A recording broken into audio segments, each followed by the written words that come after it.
তার সঙ্গে আবার আমার নাতির একটা বোন পড়ে। তা আমার আবার ইচ্ছা হলো যে এই মেয়ে দুটাকে আমি একটু ডিপ্লোমা পড়াই। তার আগে ওই আমার নাতির আরেকটা বড় বোন ছিল, ওটাকে পড়ানোর কথা ছিল, কিন্তু হঠাৎ করে বোনটার বিয়ে হয়ে গেল। তারপর যাই হোক, তো মেয়েটা পড়াশোনা করছে, করার পরে আস্তে আস্তে আস্তে আস্তে তারা উন্নয়ন করলো। করার পর তো বুঝেন তো, তার সঙ্গে সম্পর্কটা আমার হলো নানা নাতিনি। অনেকেই রসিকতা করে অনেক কিছু কথা বলে যে তুমি তোমার নানাকেই বিয়ে করে নাও। আমাকেও অনেকে বলে যে ভাই আর বাচ্চার দিয়ে আপনারও বয়স হয়ে গেছে, বিয়ে শাদী করা লাগে, তা নাতনিটাকেই করে নেন। তা এইটা একটু ভাইরাল হয়ে গেল। ভাইরাল হয়ে যাওয়ার পর আমিও একটু ডিসিশন নিলাম যে আমারও তো বয়স হয়ে গেছে, বিয়ে শাদী, একটা আমি একক মানুষ, একটা বিয়ে শাদী করা দরকার। এদিকে আবার কিছুটা কানাঘুষা আমি খবর পেলাম, মানে জানতে পারলাম যে ওই যে মানুষ কি সূচকভাবে কথাগুলো বলেছে, তাতে মেয়েকে অনেকে আবার জিজ্ঞেস করছে রসিকভাবে যে এই নানা যদি বিয়ে করে তো তোমার অবস্থানটা কোথায়। তা সে নাকি পজিটিভে আছে। তারপরে যাই হোক, আমি সরাসরি একদিন মেয়েকে বললাম যে দেখো, এরকম তো অনেক কথাই তো আলোচনা সমালোচনা অনেক কিছুই হচ্ছে তোমাকে আমাকে নিয়ে। তা আমি যদি আরও যে তার বাবা ওই মেয়েটাকে বিয়ে দিচ্ছে, কিন্তু মেয়েটা চাচ্ছে তার লেখাপড়াটা কমপ্লিট করতে, যেহেতু সে একেবারে চলে গেছে ভিডিওতে, মানে আপনার টাঙ্গাইল ম্যাথসে সে ভর্তি হয়ে গেছে অলরেডি। তাহলে সে চাচ্ছে যে ওখান থেকে সে তীরে এসে তরিটাকে ডুবাইতে চাচ্ছে না। তা আমি এই সেন্সে চিন্তা করলাম, তো তাকে বললাম যে তুমি কি, তোমার মতামত কী এখানে। তো বললো যে না, আমার এখানে কোনো দ্বিমত নাই। ভালো কথা। আমি আনুষ্ঠানিকভাবে আমার নাতিকে দিয়ে তার বাবার সঙ্গে কথা বলালাম। তো তার বাবা আবার আমার বয়সটাকে একটু ধরে উনি এটাকে ডিনাই করলেন। এটা তার জন্য ঠিক আছে, পিতা হিসেবে আমি এটাকে খারাপ বলবো না।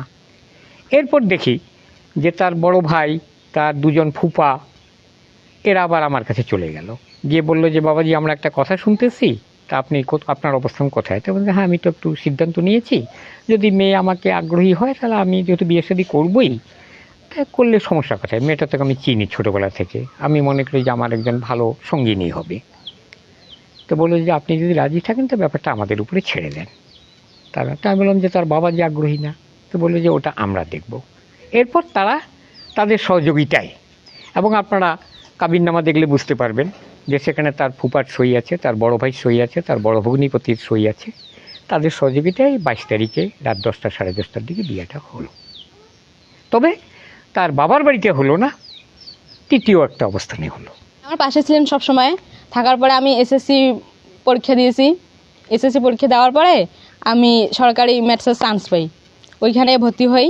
উনি আবার সব কিছুই অ্যাপ্লাই থেকে নিয়ে এ থেকে জেড সব কিছু উনি সামলাইছে, এবং সেখানেই আমি পড়াশোনা শুরু করে দিই। তো তারপরে আমার এদিকে বয়স হইতেছে, আমার ফ্যামিলি থেকে বিয়ের চাপ আসতেছে, এখানে ওখানে বিভিন্ন জায়গা থেকে সম্বন্ধ আনতেছে আমার বাবা। তো হয়তো বা আমার ওইরকম আমার বাবা যেগুলো সম্বন্ধ আনতেছে আমার ওগুলো পছন্দ হইতেছে না, হয়তো বা বিভিন্ন কারণে হইতেছে না। তো এর মধ্যে নানা জানতে পারে যে আমার বিবাহ হইতেছে অন্য কোথাও। তারপর ইনি পারিবারিকভাবে এটা আলোচনা করলো যে উনি তো কখনো বিয়ে করেন নাই, হয়তো বা ওনার বয়স 63 হতে পারে, 60 হতে পারে, কিন্তু উনি কখনো বিয়ে করেন নাই, আর আমি তাকে করিয়ে নেই।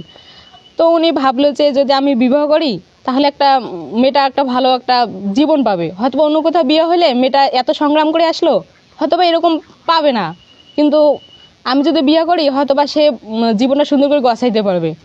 তো তারপর আমার ভগ্নিপতি ছিল, ভাইয়া ছিল রাজি ছিল, বোন রাজি ছিল, মা রাজি ছিল, কিন্তু আমার বাবা সেটাকে মানতে চাচ্ছিলেন না আর কি, বলছে যে আমি এটা আগ্রহী না। তারপর মানে পর্যায়টা অনেক হয়ে যায়, আমার অন্য কোথাও বিয়ে হবে এরকম একটা কিছু আসলে। তারপর এদিকে বিয়ের চাপটা অনেক কাছাকাছি এসে যায়। তারপর তারপর উনি আমাকে প্রস্তাব দিয়ে একাকি বলছি যে আমি যদি তোমাকে বিয়ে করতে চাই তাহলে কি তোমার কোনো দ্বিমত আছে।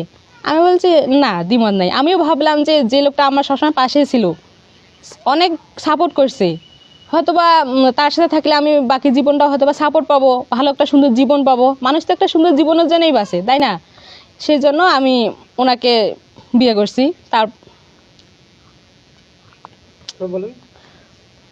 যেহেতু আমার ভাই রাজি ছিল, বড় ভাই রাজি ছিল, আমার মা রাজি ছিল, আমার বোন রাজি ছিল, আমার ফুফা রাজি ছিল, ওনারা সাহায্য করে আমাকে বিয়ে দিয়েছেন যে আমি তো এরকম পর্দা প্রশিক্ষণ করি, কোনো পিকচার যেন বাইরে না যায়। তো কিভাবে কি জানি কিভাবে একটা পিকচার বাইরে গেছে, মিডিয়ার সামনে গেছে, একটা পেজে গেছে, ওইখান থেকে বিভিন্ন মন্তব্য করতেছে। তো কে কে মন্তব্য করতেছে আমি ওটা বলতে চাচ্ছি না, সেটা যার যে মেটার সেটা করুক, পাশে লোকে কিছু বলবেই, ওটাতে কান দিয়ে আমার সুন্দর জীবনটাকে আমি নষ্ট করতে চাই না। তো আমি সবার কাছে দোয়া চাই যেন আমাদের দাম্পত্য জীবন সুখের হয়।